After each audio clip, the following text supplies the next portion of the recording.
Babacar. may tuuti rek ñuy door ngir mu jeex. waaw. maa ngi gën a suuf bi. maa ngi gën a tuuti rek mu ñëw. waaw du génne chef bi loolu wax ni pour buñ paree rek mu ñëw.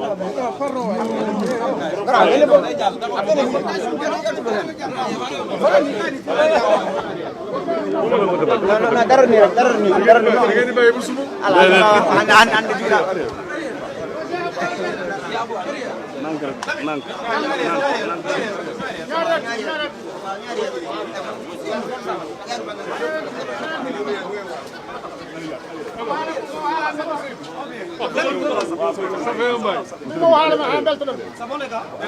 Voilà, c'est bon.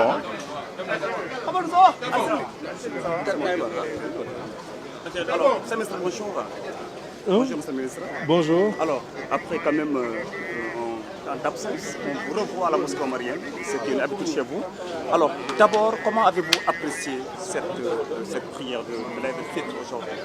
Je rends grâce à Dieu d'être encore présent ici. Je suis habitué à cette mosquée, j'y venais très très jeune, donc c'est avec plaisir. Je rends grâce à Dieu d'être là aujourd'hui et souhaite que le bon Dieu accepte nos prières et qu'il répande sa grâce sur nous tous, tout le pays et tout le monde.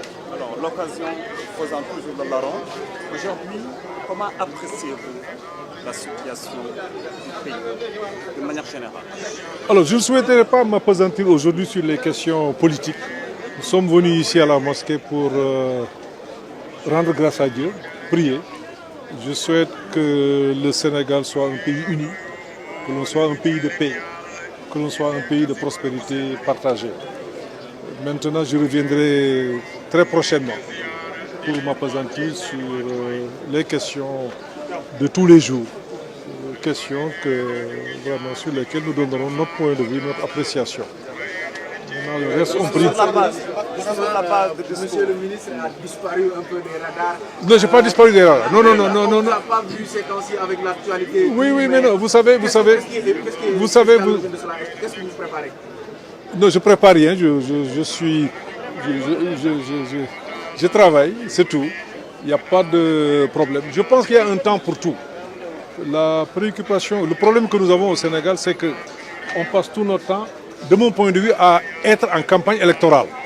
Or, il y a un moment pour peut-être échanger, pour parler de programmes politiques. Il y a aussi un moment pour travailler. Je pense que c'est le moment du travail. Voilà, laissons le gouvernement travailler. Vous êtes dans votre coin ou en train de travailler? C'est pas que je suis dans mon coin. Je mène une activité normale. Sauf que peut-être je ne suis pas dans les médias, comme peut-être vous l'auriez souhaité. C'est uniquement ça. Il n'y a pas de problème. Alors, s'il vous plaît, sur la base du discours du Khalif qui a beaucoup insisté, qui a déploré aujourd'hui certaines insultes qui sont devenues récurrentes au Sénégal, il a demandé quand même, pas seulement à la jeunesse, mais à tout le monde de savoir raison garder, de se contrôler et d'œuvrer pour la paix. Ce discours vous a intrigué, sans doute? Oui, parce que nous sommes avant tout des êtres humains. On se doit respect. On se doit considération. Je pense qu'il y a des dérives que nous constatons, notamment sur la place publique. Je pense que l'appel de l'imam doit être entendu et je prie le bon Dieu qu'on entende ça. Je pense qu'il ne sert à rien, on peut échanger, on peut avoir des points de vue divergents, mais ne pas être là à s'insulter, à s'étriper. Parce qu'après les injures, on va à la violence physique, il ne faut pas le souhaiter. Alors, tey ñoo ngi julli fi gannaaw bañ toogee biir gisuñu la nga ne bëggoo waxtaanagum ci li xew ci réew mi lu ko waral.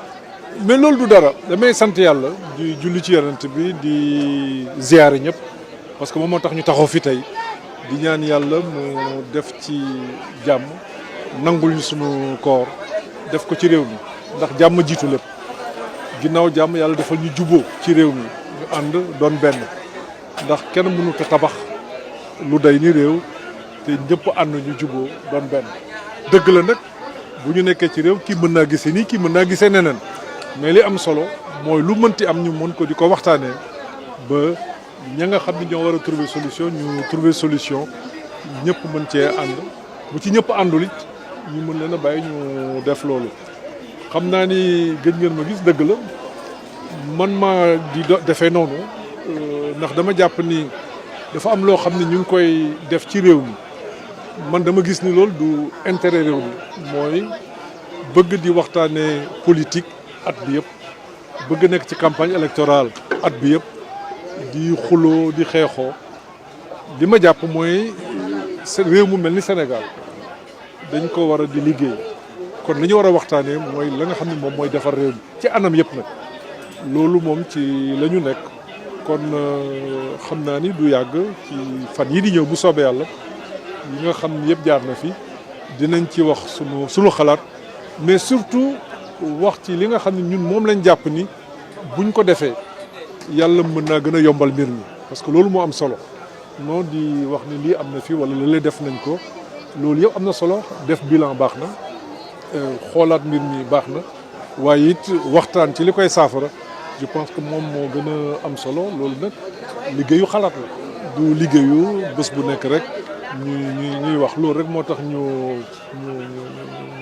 ñu nopp. Vous avez bonne mine comparé au mois gis précédent. wax ci politique mais da ngay Sénégal foo war ñu ne dëkk bi métti na Korité ren métti na est-ce que gis-gis boobu am nga ko ak ñi. waaw mais xam nga d'abord il faut ñu jàpp leen adduna bi yëpp dafa métti dëgg la Sénégal nit ñaa ngi jàmbat loolu yëpp lu ñu war a jàngataat la incha allah ci fan yi di ñëw dinañu mën a wax la nga xam ne jàpp nañ ni ay jafe-jafe la lu ci nekk xëy na non ni nga xam ne buñ ko defee xëy na mën naa yomb ndax jafe-jafe moom mën nañ wax ni du jeex nit ki moom tant que mi ngi dund toujours dina nekk ci ay loo xam ni dina ko bëgg dina ko mën a saafara waaye li am solo mooy ñu mën a waxtaan ci suñu biir jéem a trouver ay solutions ci jafe-jafe yi. Vous avez bonne mine comparé au mois précédent. Vous avez mais très bonne mine. maa ngi La personne n'est plus là peut-être. mais damay noppalu. Ça se voit. maa ngi noppalu jërëjëf. jërëjëf.